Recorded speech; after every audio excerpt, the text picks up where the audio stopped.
in order to have a change with anything, there's need to change consciously. Because if we keep our same thought system, if we need to stuck in our own consciousness and not be open to anything, we're just going to actually dig the hole deeper, you know. So bring everything in. Let's find out what is the best way, whether it's something overseas or something here.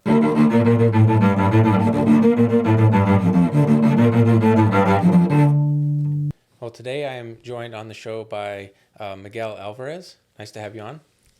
Nice to be here. So, Miguel, you are a holistic practitioner for the last 25 years. Yes, I am.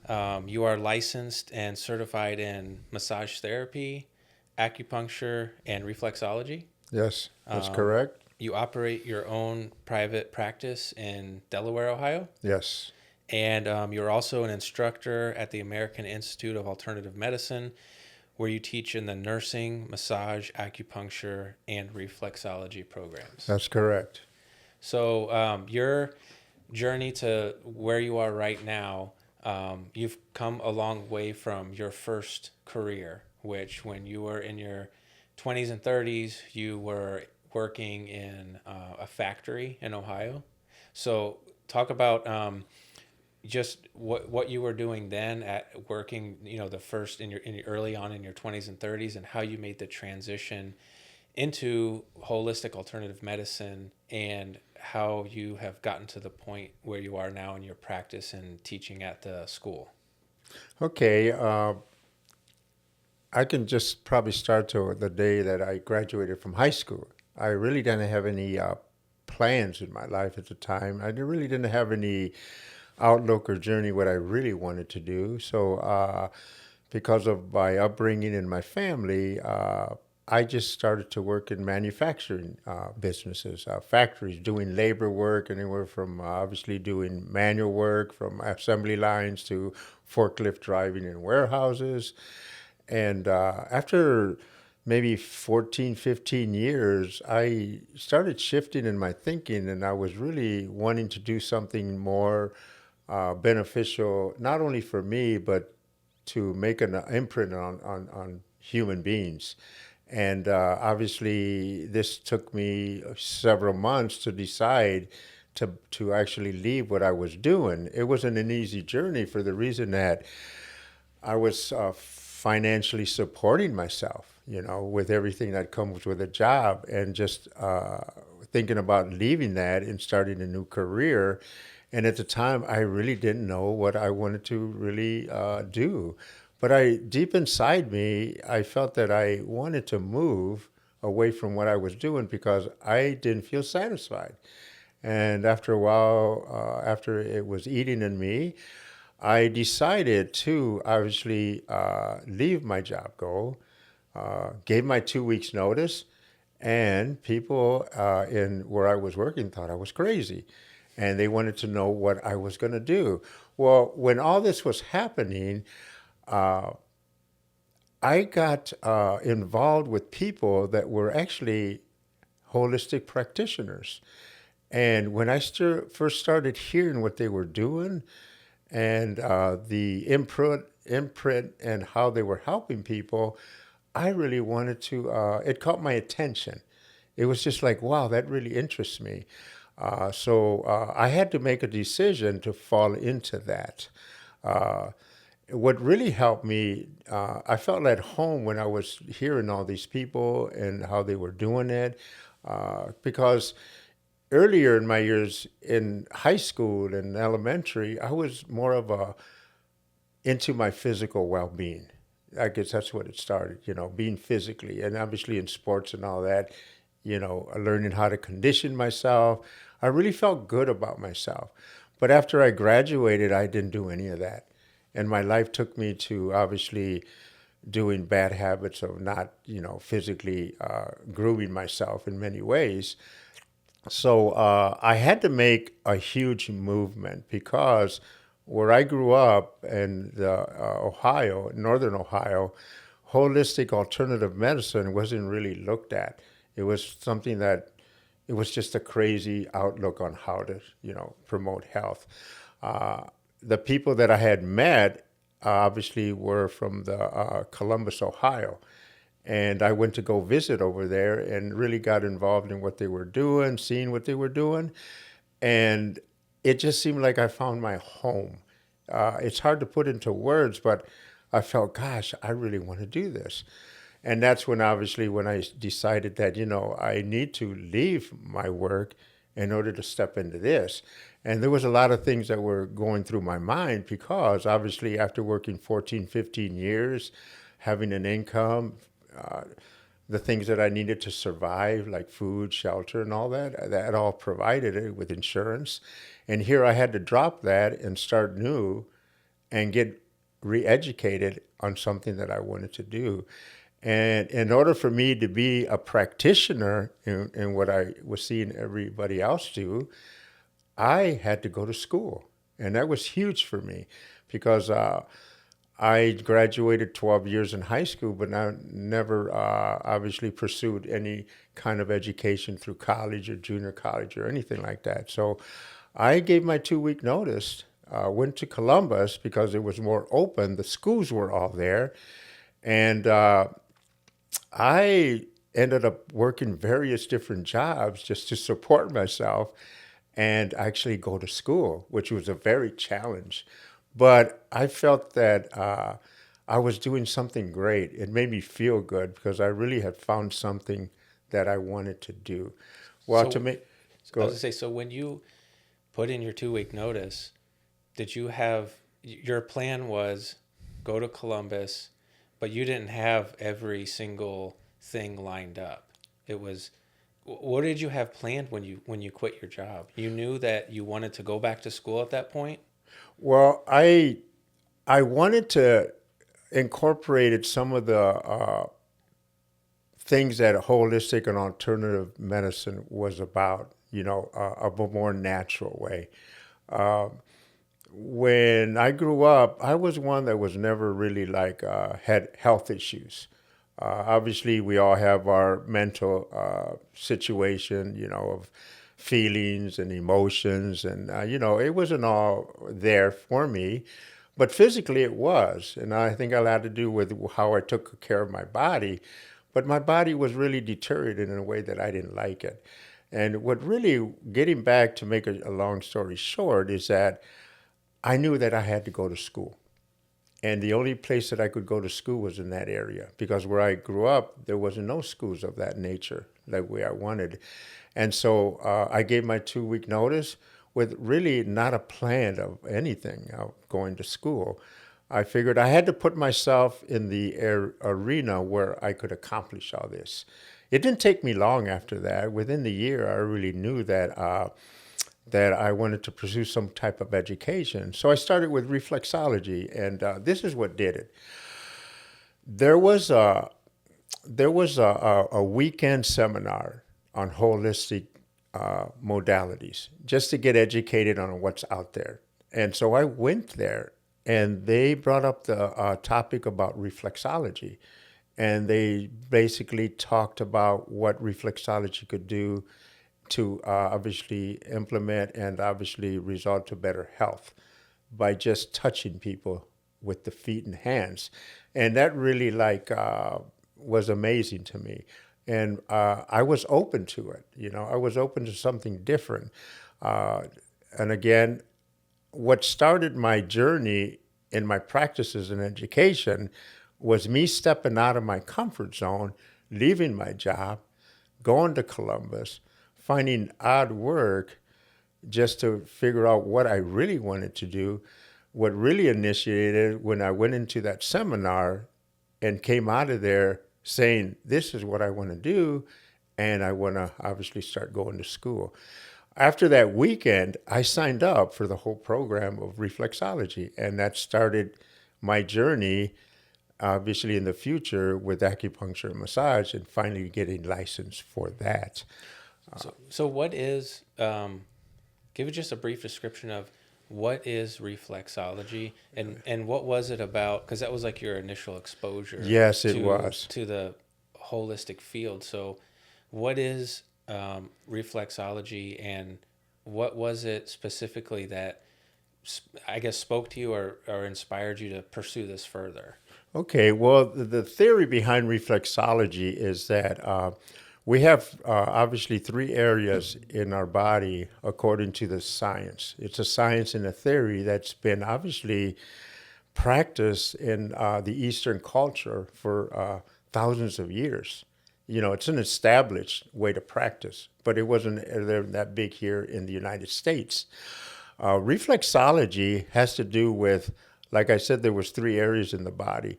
It's your hands and your ears and your feet that actually was a blueprint for your whole body. It was just like a diagram of every area of your body that was obviously found in certain areas of the areas that I was talking about, the ears, the hands, and the feet. And it had to do with a technique of putting pressure and learning how to actually help areas that health issues. Like the theory behind it is that every area of your foot corresponds to an area in your body. And then again, you know, this is something new.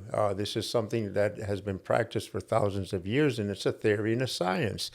And by applying certain pressure on these areas could actually open up what they were saying, congested areas in your body. And again, I knew little about energy, and I knew very little about emotional state of mind bringing havoc to your body. And their science is that it resides on certain areas of your feet, and just by putting pressure on it with the communication of the nervous system, obviously, and our spinal cord, which I had to be actually educated in anatomy and physiology, which really brought my understanding about the whole body. It released congested areas in our body, which actually are blocked by our emotional and physical state. And that's what really broke it open. And when I went to school for that seminar for the weekend, the instructor was working on the urinary system, which concerns with obviously the kidney, the bladder, and the uterine tube. And he taught us how to do the technique and how to do the pressure points on them. Well, obviously we paired up. I mean, I actually at that time I didn't know what I was doing. Other than all I knew is that I was going to manipulate what he was teaching us, and he was saying that this is the urinary tract. These are some of the things that obviously can help if people are having issues. Well, I teamed up with a lady and I started practicing on her, and obviously we took a break. To make a long story short, she actually had to take a trip to the restroom, which actually, if you work on the bladder and the kidney, that has a lot to do with releasing, the urine. And she came back out just wanting to share. She had talked to the teacher, and I go, oh, I think, wow, what? I was kind of like saying, well, none of what she's talking to the instructor about, because I was practicing on her. Mm-hmm. And he took time and introduced her, and he said that she wanted to relay a story of what just had happened. And she honestly spoke about that she was having kidney stone issues passing through her, obviously, urinary tract. And she had passed some stones without any pain. And she just was amazed. And with that story that I heard, just lifted my curiosity on what I was doing. Actually, that little moment set something in the future that I didn't even know that I was going to get into. That changed my whole life right there, yeah. And I really believe that there's certain things that come your way, and because I stepped out of, manufacture and took a chance, this was no coincidence, I can say now. This was meant for me to experience and for it to happen. And it just took off. Mm-hmm. And I never stopped. I So never that stopped. that weekend seminar just kind of cemented in what you really wanted to do for Yeah. the rest of your life. So where do you go from this weekend seminar? Do you start researching?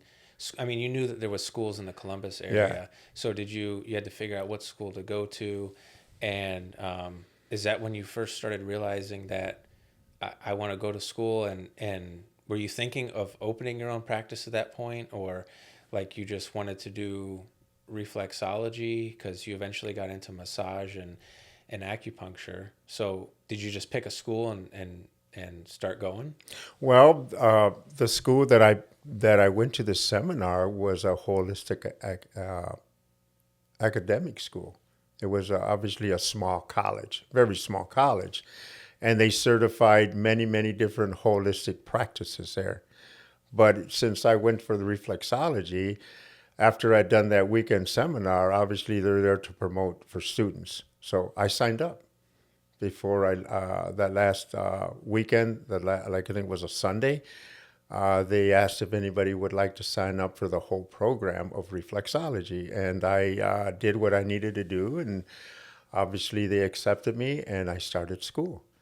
But at the same time, I really didn't have any thought of where I was going with it. But some of the individuals that I knew in Columbus, a lot of different friends, had started their own practice. But I really wasn't just, I didn't have a game plan, you know. Mm-hmm. And people say, wow, you know, you didn't have, no, I didn't have a game plan. It was just, I wanted to do that. And I was just allowing myself to go with it.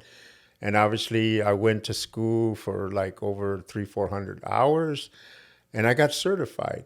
And there I was.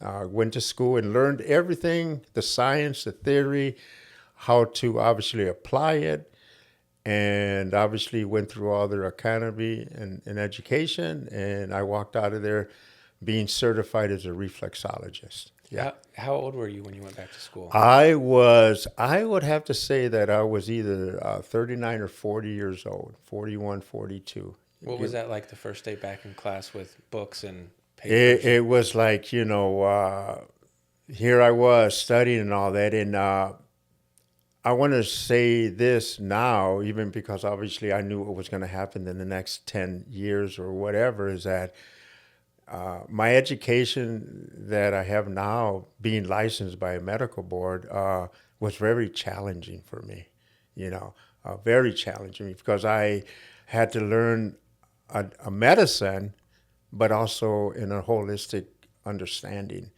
And at the same time, had to learn anatomy and physiology like it was taught with science. Anatomy and physiology is the same with, it doesn't matter where you're at. So, and at the same time, I had many different jobs.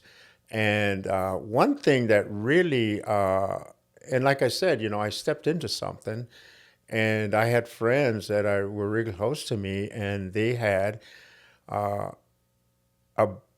clinic that they did a lot of holistic practices. And actually, they wanted me to join them after I got my certification in reflexology. So I decided to practice just reflexology with that group of people. And that's what really got everything going.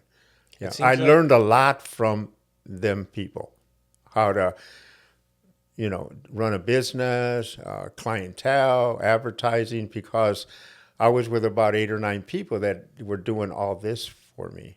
But at the same time, I was learning. Yeah. it seems like a lot of people who start a business don't have it all planned out. Yeah. They have a passion or they have something they want to do, but they start doing. They just start doing it, and it's like the pieces just fall together, um, as they go along. Yeah, and that's actually what happened. The pieces started coming together. Uh, I was with that group for about 5 years, maybe, and it's just like anything. I enjoyed being with the group, but there were some things that I wanted to do differently, and I knew that if I wanted to do that, I would have to separate from them, and that wasn't easy either. And especially when you start your own business, you have to actually get a place. You got to go through all that.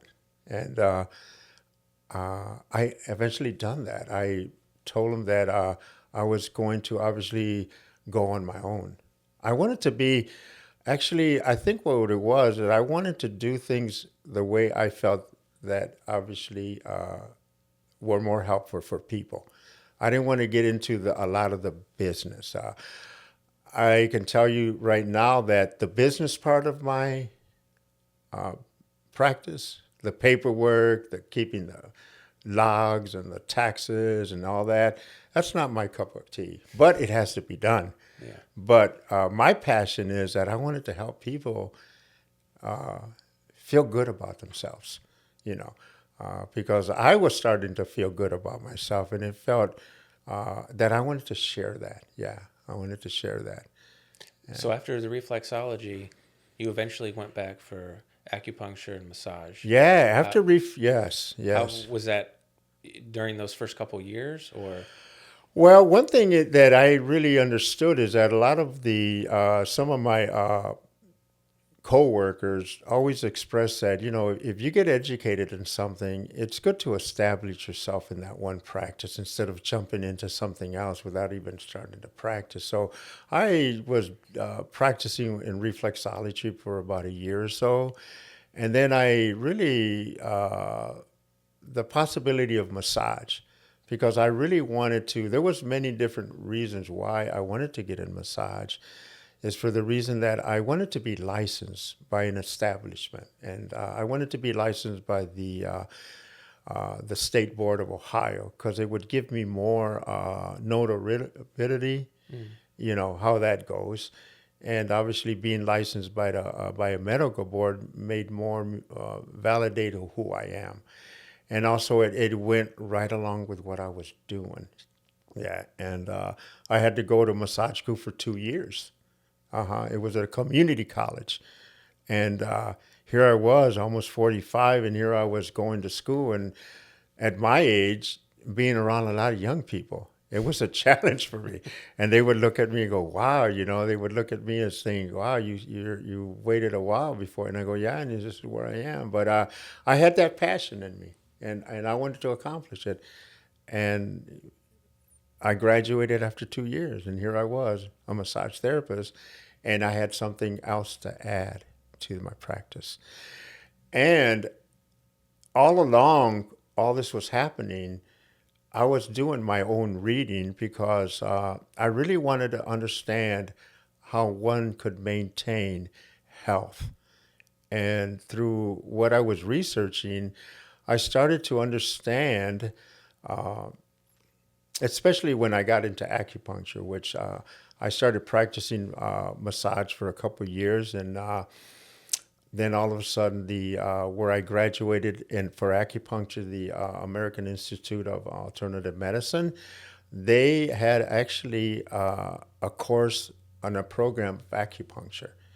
And obviously, I was very interested in that, so I did a lot of research, which brought me to another understanding of what really alternative medicine is. And it brought me to the understanding of how one can actually make a better health decision by understanding oneself. And not only was a physical healing, by researching it, I knew that there was also an emotional state of being that promoted good health, which really opened up a lot of things for me. Yeah. Uh-huh. So the acupuncture, you got involved with that. Now, acupuncture is it kind of like the same? I don't understand how it works, but it seems like it's sort of like reflexology, where there's the nervous system and pathways in the body that correlate to certain areas, other areas of the body. Or how does acupuncture? What's the theory behind acupuncture? Okay, what acupuncture really taught me, that there's, like you were saying, there was no difference between massage and reflexology, because it was actually the end road was to have a better health, to have better health. But what acupuncture taught me is that they taught that it was more of not only a physical issue, but it was our emotions play a lot of havoc into our body. And the biggest thing that I learned about acupuncture is that we have meridian systems. And this is a lot new, obviously, understanding meridian systems. And these meridian systems that run through our body, and actually they were named, in our body we have 12 systems, from urinary, circulatory, obviously digestive, and these were named after them. But with acupuncture, they teach and have a theory in science that we have these pathways in our body that are not visible that connect every system together. And this is another topic that really a lot of people don't understand, is that there's a word called chi. I think it's more known now than it was maybe 50 years ago in the United States. And it all depends on where you were. In China, they called it chi. In India, they called it prana. And when I first heard the first definition, it said they call it life force energy, okay, which could be very, I could say very like foreign, It was foreign to me, like, okay, what's this prana and what's this chi that runs through our body? And there were actually the science behind it. To make it short, is that chi and energy is all around us. It's part of the environment, part of the subtle energy field that actually we're connected to. And actually, they say that this actually, like I said, chi is described in a very small statement, life force energy. And they were saying that the energy would run through these meridians. And if your meridians were uneven flow, you would be a very healthy person. Okay? It's just an energy that would run from one system to another. And if we were very healthy, and obviously there would be no, obviously, obstruction. And if there was obstruction, obviously we would find out where the obstruction was. And through many thousands of years of clinical practice, the country in the area of China obviously developed a system of knowing where these areas in our body were disturbed and what point to put a needle in. So I had to learn all that, and it was so different. To make it more understandable, it's just like, picture the meridian, and we have many, many meridians in our body. And a good example that I used to give people that couldn't understand, think of the river. A river flows evenly, water, and it's one direction, and it just goes and goes and goes. And let's say that we put a dam on the river, okay? And just think of this as meridians. What would happen? What happens when we put a dam in the middle of the river? There's two things that happen. One side of the river is dry because of the dam. The other side of the river is wet because of the dam. And because of that, it's going to create havoc in the environment, in the natural environment. The fish, the plant life, everything's going to dry out. It's going to create heat. There's going to be a disturbance in nature. On the other side, you have wetness. It's going to be cool. There's going to be too much wetness. It's going to create all kinds of havoc on that side of the river. So how do we actually allow things to flow again? You take away the dam, and the meridians and the river starts flowing evenly. So that happens in our body. These meridians are no different than that river. And then again, okay, what are the obstructions? You're saying that the dam was an obstruction of the river. Well, our obstruction of these meridians is our emotional state, our lack of movement state, you know, and obviously our nutrition state. All these three areas in our life can create health hazards.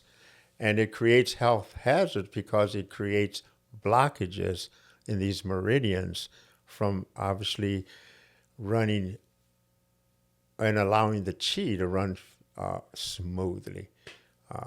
And that's basically one of the best examples that I can give that people can understand. And people say, well, how do you know where to stick the needle? Well, as an acupuncturist, we learn to read the tongue, which the tongue is a map actually of the body. And, this is their science. And we read the pulse. There's 26 different pulses. And it tells you exactly where the issue may be. And through many centuries of clinical practice, acupuncturists have obviously come up with a way of obviously knowing where to put these needles. Whether we have a cold, whether we have liver issues, whether we have digestive issues, it's actually can address any disease from A to Z. Yeah, if that makes sense. So what you're describing is something that's very foreign to the American healthcare system. Yes.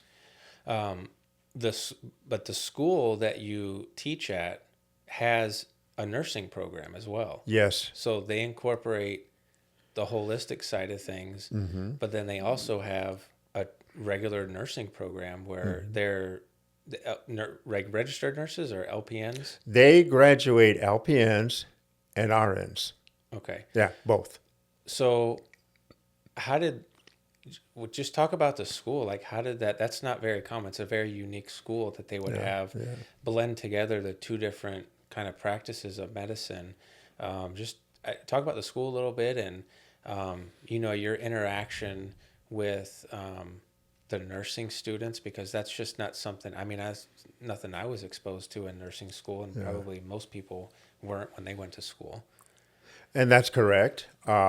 One thing about the school, it's obviously alternative. The alternative, it's medicine.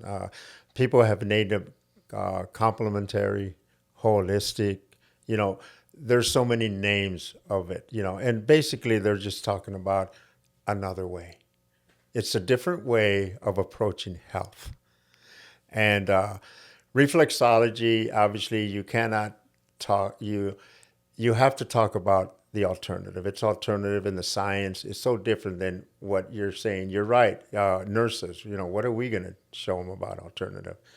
And acupuncture is all about alternative. The nursing, in which what I like and what I teach is that we talk about how communicating with touch is very important.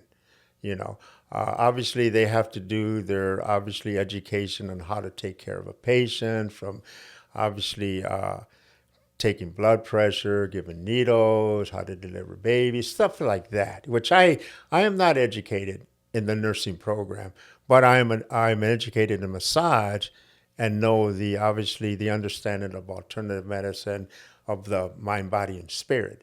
So they have allowed me to communicate with how important it is, how we obviously communicate with individuals, which we're talking about patients, and we're reaching them how just by kindness and love and understanding.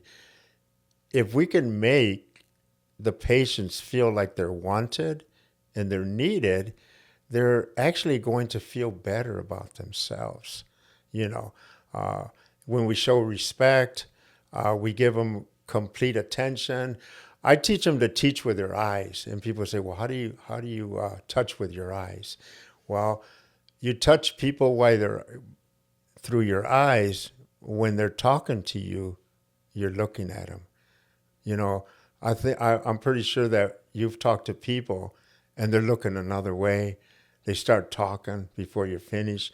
They're not being present with you. They're not even showing any kindness there. And how do you think you feel, or the client would feel, or the patient would feel? Like, you know what, you don't even care about me. I tell them to obviously touch with their ears. Listen to what these patients have to say.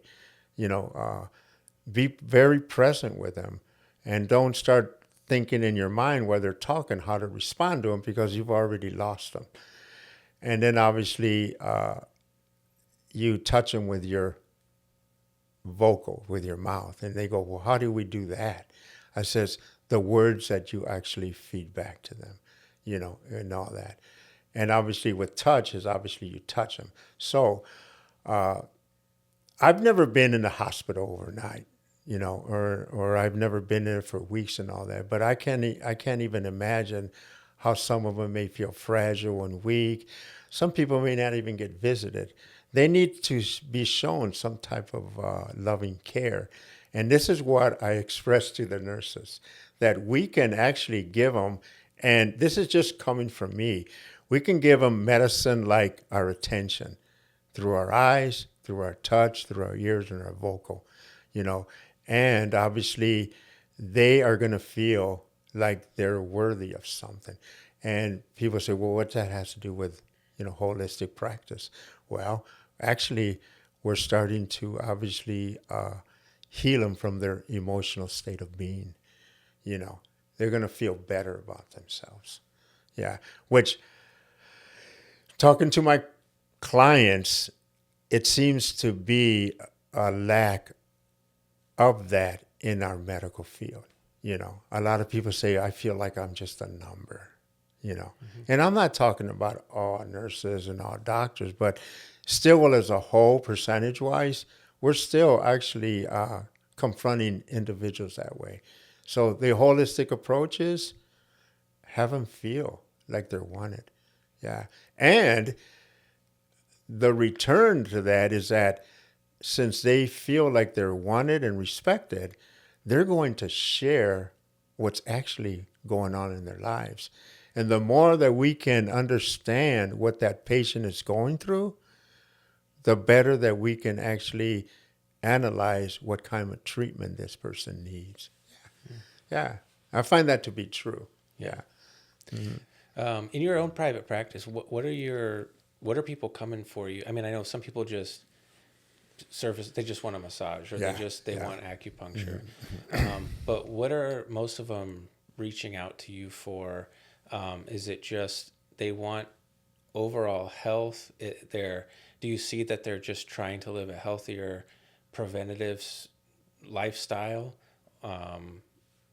What is your take on that? Well, since I've been, you know, practicing for like 20 plus years, when it first started, like 25 years ago, people were just curious.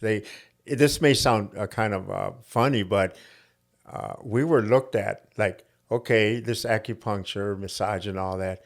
I got this. Fix me. When I leave the door, I want to be healed.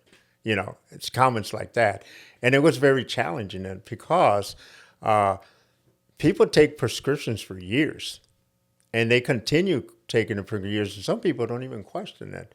But here we are, alternative, another way of looking at how to help them with their health. They want it overnight, which sometimes it took a long time for them to get where they're. So many people come to me for many, many different reasons: insomnia, digestive issues, respiratory issues, you know, even with the meridians, reproduction issues, you know, all that, colds, tinnitus. Like I said, anything from A to Z is just like what we call medicine. Yeah. Our prescription is something different. It's more natural. It's not any chemicals at all. Mm-hmm. So they come for me for various issues. But also, most of them don't understand the science. But one thing that really helps them is that they see a change in their lives. And that's what brings them back. You know, they bring them, you know. Just like, for instance, as an acupuncturist, we try to figure out what the root cause is. And here's a really generic or just simple understanding. Let's say somebody comes in, they have the sniffles, they got a runny nose, they get a headache or whatever, and a lot of times they say we go to our medical practitioner and all that, and they give us some pills or cough drops or, take some type of medicine and it'll go away. And it does go away, but then it'll come back. Okay. It could be as simple as that. I want to know what they're doing in their life. Here I find out that they're actually not dressing right on cold weather. They left their window open on a cold, damp day and they wake up with sniffles. That's very easy. Just stop doing that. You know, you stop doing that, you'll get rid of the symptom. The runny nose, the cry eyes will go away. Why? Because we address what caused it. And that's the challenge. Figuring out what caused this stuff. Yeah. Mm-hmm. And it could be very, very many, many different. Tight muscles. That's why I massage. You get tight muscles in your shoulders, obviously your muscles will contract. It'll put an impingement in your nerves leading up there. It'll put an impingement on the flow of oxygen, on the flow of, obviously, blood. And we all know that we need certain types of blood in an easy flow through our, obviously, cranial area. So a restricted muscle, which obviously squeezes, again, going back to chi, it's an obstacle. The even flow of all that stuff is not running properly. So we have certain needles that can help relax it, acupuncture points, but also reflexology and massage can actually help them to relax. And once everything is relaxed in them areas, all of a sudden we get our nervous system working right, our blood flow, and all of a sudden our headache goes out. Yeah, it's them things like that. And I'm just giving you little examples, but you can take that throughout the whole body. Mm-hmm. How much do you think that our mental and emotional state of mind or health affects your physical body? Like, how is it a huge factor in how healthy you are? And what do you do in your practice and personal life to help that? If someone's having some, emotional problems or struggling mentally, what do you do with that? And can that have a big effect on someone's physical health? Well, I'm going to answer your first question. I am a believer that the possibility that it can all start in our head, our thoughts, our emotion. Our emotion, and I want to word this in a way that, people can understand it. Our emotion actually is a very distraction with our breath. And breathing normally is very, very important. Take the emotion of fear, I'm sure you've had some fearful things happen in your life, like me. And it affects our body because it affects our breathing right away. And then all of a sudden, we tense up, and all of a sudden, our fluids don't even run good. Our blood flow is restricted because our veins constrict, And if it picks on a certain area of the body, then it creates havoc to that area of the body, I think emotions, you got jealousy, you got hatred, you got fear, you got anger. You have all these emotions, and it changes our behavior. You asked yourself, I asked myself, how do I feel when I'm happy and joyful? I treat everybody around me a lot better than if I was angry or envy. And we don't even know that actually our behavior changes our demeanor inside, not just outside. And I guess that's the way that I can explain it, that our state of mind, our emotional state, resides in our body because it changes our chemistry. You know, the body runs in a certain way and it's restricted. Like again, the meridians get congested because of our emotions. And your other question was, how do I talk to people about their emotions? I have to be very careful with that.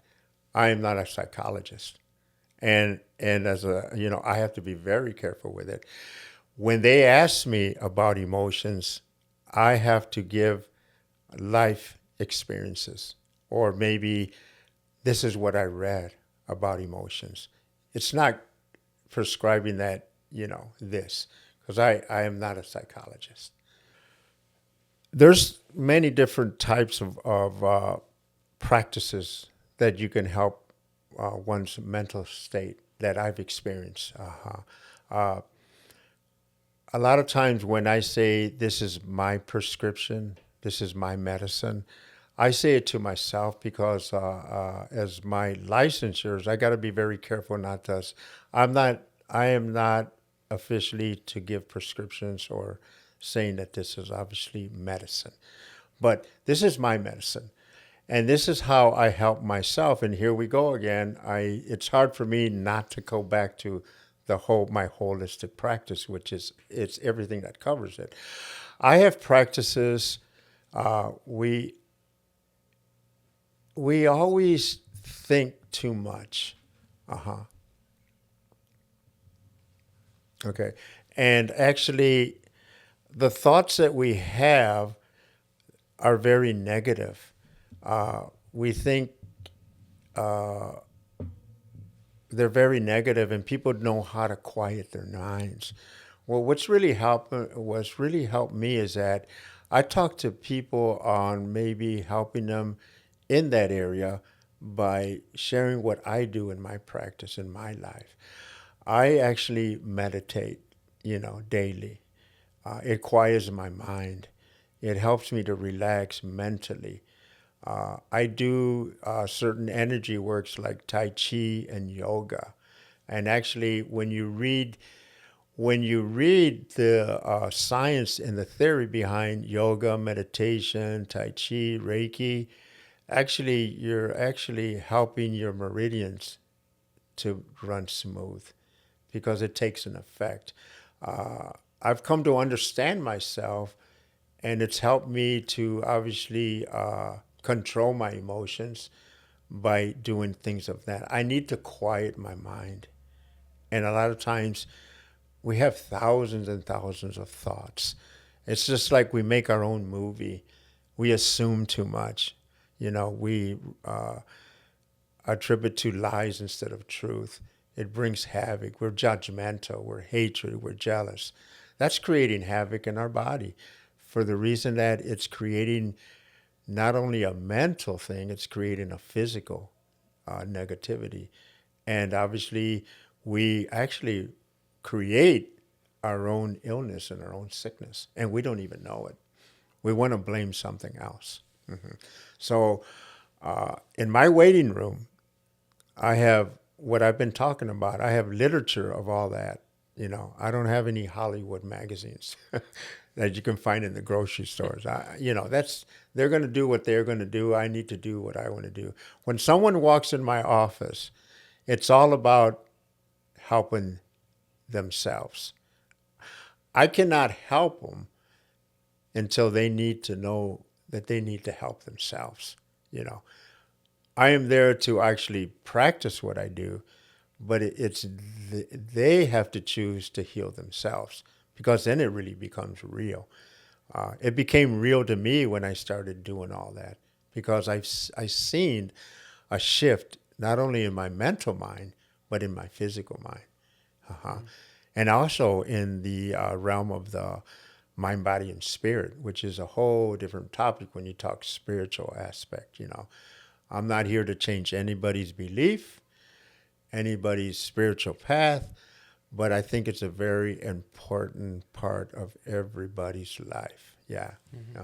To figure, what do I believe in? And actually, is it that real? Like I said, I'm not here to change anybody about that. Everybody has their own path. and everybody has their own belief.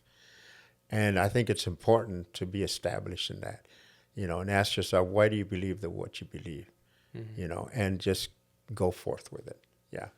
Yeah. Just to be real with ourselves. Yeah. So I know you did have one. You did at one point go to India, right? This was like 5-6 years ago. Actually, it was in 2016, 17. Oh, it's close to 10 years ago. Time flies. Yeah. So you had an interesting experience while you were over there, and then you ended up getting sick while you were over there. And then when you came back, you had to go to the hospital because you were very sick. Yeah. So what happened over there, and what was your experience like, going to the hospital and going through the healthcare system? Well, my like I said, I just share my experiences. Like I'm not here to change anybody's beliefs. Everybody's going to believe what they want to believe. I think that is very important in our lives. My mom and dad, especially my mom, she really, what I attribute to her is that she gave me a really deep feeling that there's a God. I believe in that. There's something higher than me. And obviously, when I got older, I had to go my own path. Eventually, I just was curious about other cultures and how they saw that. And basically, a lot of people thought that I was just trying to change my religion. I'm getting confused. All I was doing was just asking questions, and I wanted to know what other people thought in that arena. And obviously, so I actually put myself in them arenas to really come to understand what they were. And one of them led me to India because it was more of a spiritual path for me. What I liked about it is because it taught me how to meditate in yoga, which I was already into. But leaving there, it really addressed on how I was eating too, which I had really neglected it till then. But also, I got sick on the last day there. I didn't feel good at all. I don't know what had happened at the time, but I had never experienced anything, being physically sick. Like, wow, what has hit me? And I remember flying back to the States, which took like 13, 14 hours. I was miserable in the plane. When I got home, obviously I stayed at my sister's house because I couldn't even move. It was like every time I took a breath, I mean, there was severe pain, and I just got, what the heck happened here? Well, she finally, obviously, I was being stubborn. I just wanted to say, I'm going to write it out. And I realized that, you know what, I can't write this out. So I went to, obviously, an emergency care, talked to a physician, an MD, and he said that I had caught something in India. And he asked me if did I do anything, that, and I go, well, the only thing that I can remember is that I stepped out of the assembly or the unit that I was in India. There's a group of people, and I wanted to see the city, and I wanted to see the people living there. Well, they had a lot of food vendors outside, and I experienced that it wasn't sanitary at all, because of what I was seeing. It's like an open air market. Oh, yeah. And I'm not even going detail, it was, and there I was. I said, oh, I want to eat some authentic stuff.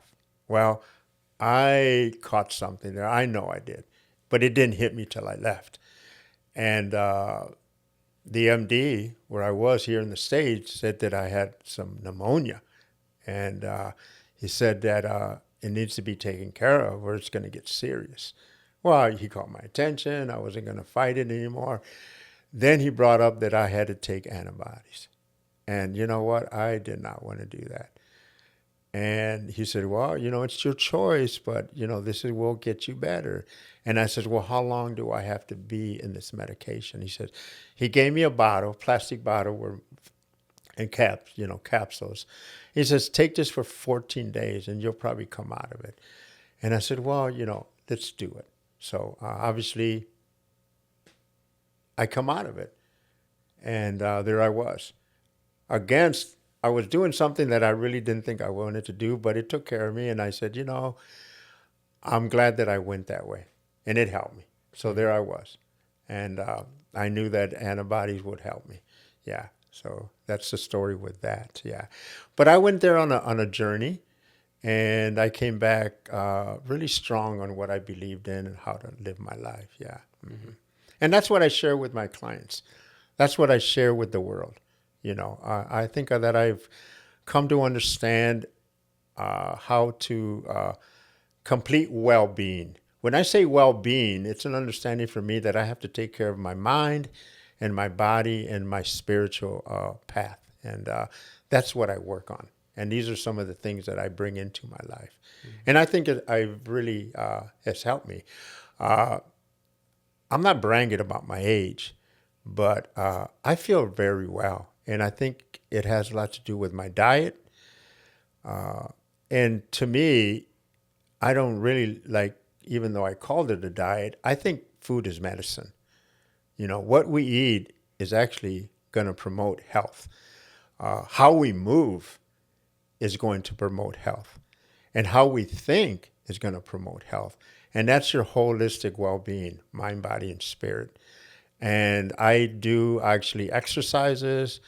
I do obviously research. And this is what I've integrated in my life. And I most likely will never leave it.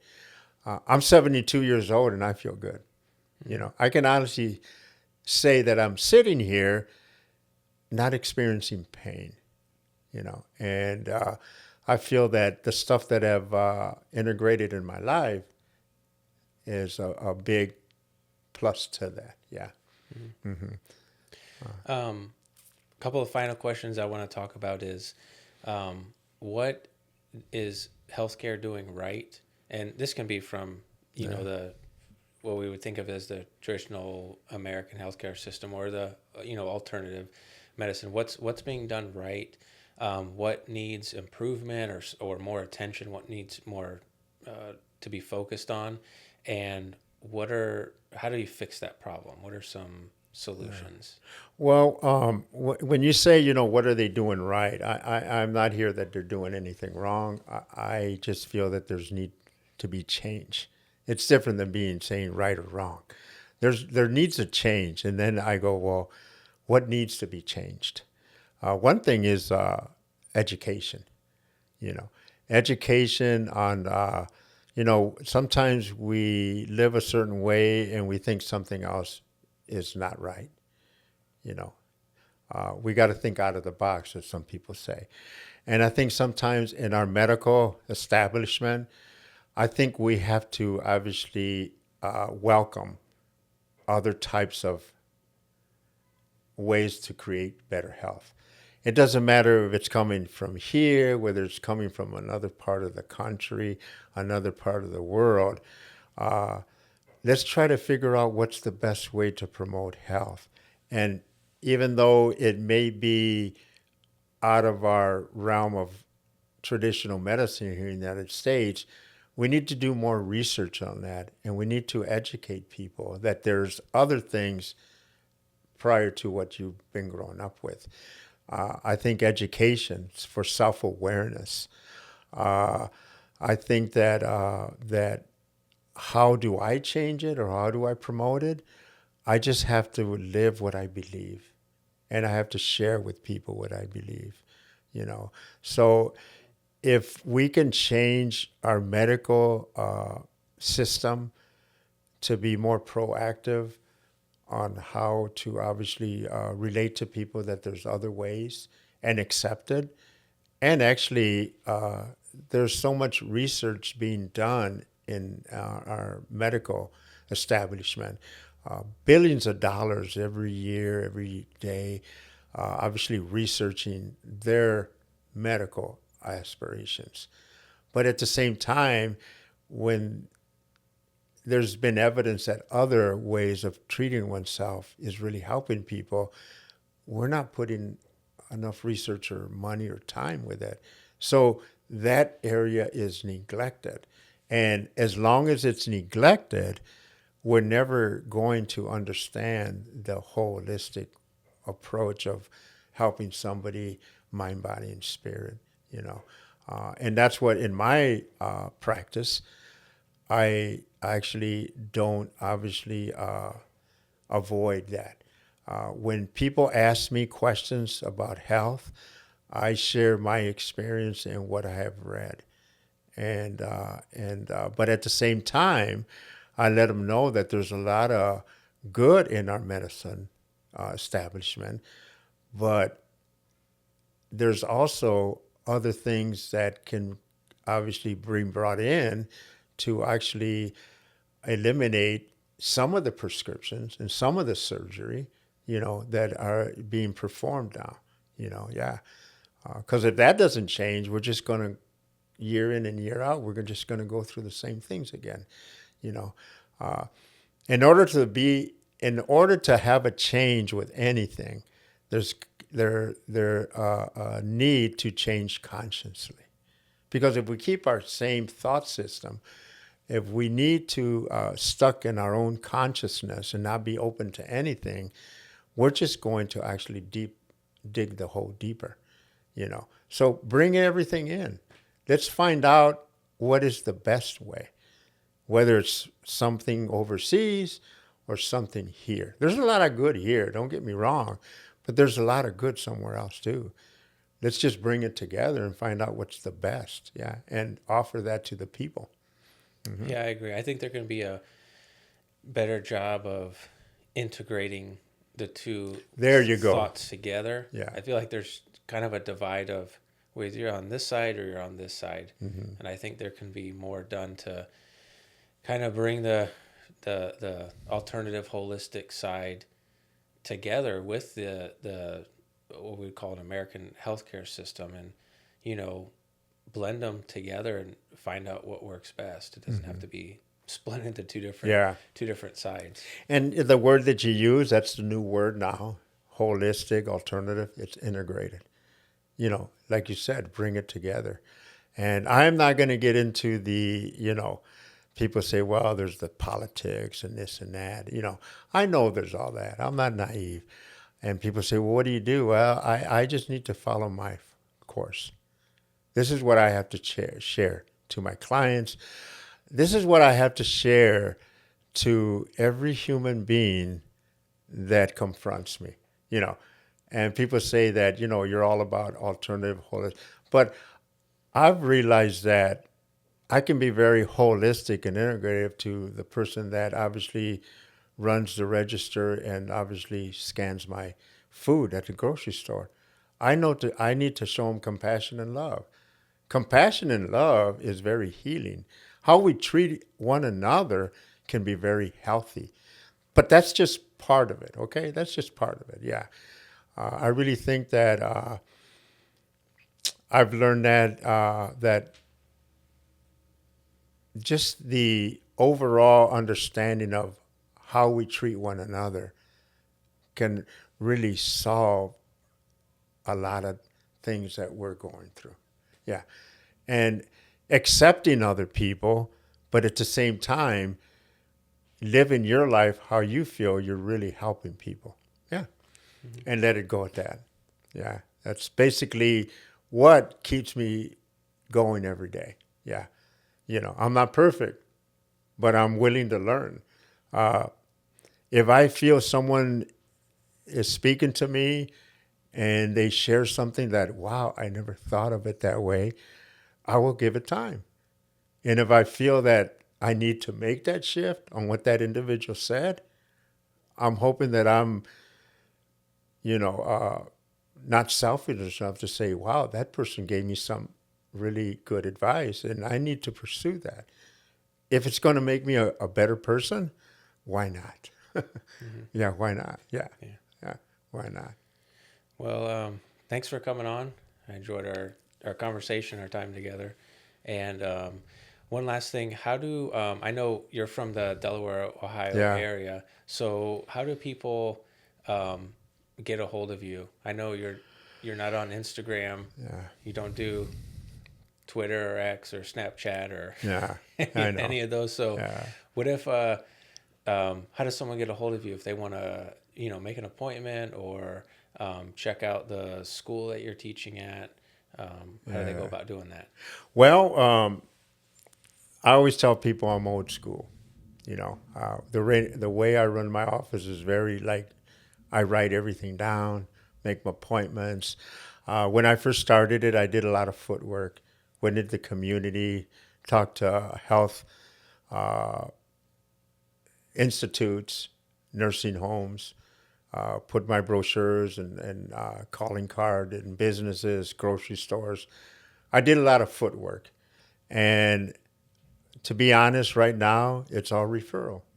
People come to me because they say, hey, go visit so-and-so. He's really helped me. Because it's real. When you help somebody, it doesn't matter what people say to them that, oh, you shouldn't do that. It's crazy. Because if you're helping them and they're feeling better, it doesn't matter what anybody says. Yeah. Obviously, since you asked me that, I don't know, possibly somehow through this podcast that you can share it with them. I give you all the, obviously, how should I say that, permission to do that. I have an email.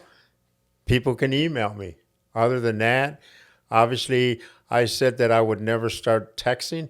I have clients that text me now because I'd rather be text than have an email. But once people come to me and see me, I tell them the best way to do it is just text me. But see, they know me. Yeah. Yeah. But before they know me, they have to obviously email me or come visit it's referrals. Yeah. So basically right now I'd have to say you'd have to email me. Okay. Yeah. We'll put something in the. Yeah. And like I said, I give you permission for that. I have nothing to hide. And if people want to contact me, maybe I'm saying something. I go, wow, I didn't mention, I got so many email I got to read now, or maybe nobody's interested. But you know what? It's all right. And I want to thank you for giving me the opportunity to share what I feel is a good way to take care of oneself. Yeah. Yeah. Yeah. Because I want everybody to feel good. If you feel good, the possibility that you'll act good. Yeah. You can't separate them. Yeah. Yeah. Well, thanks for coming on. I enjoyed the conversation. And I did too. And if you ever want to invite me again and obviously specifically talk about certain things, I am open to it. Okay. Okay. Thank you.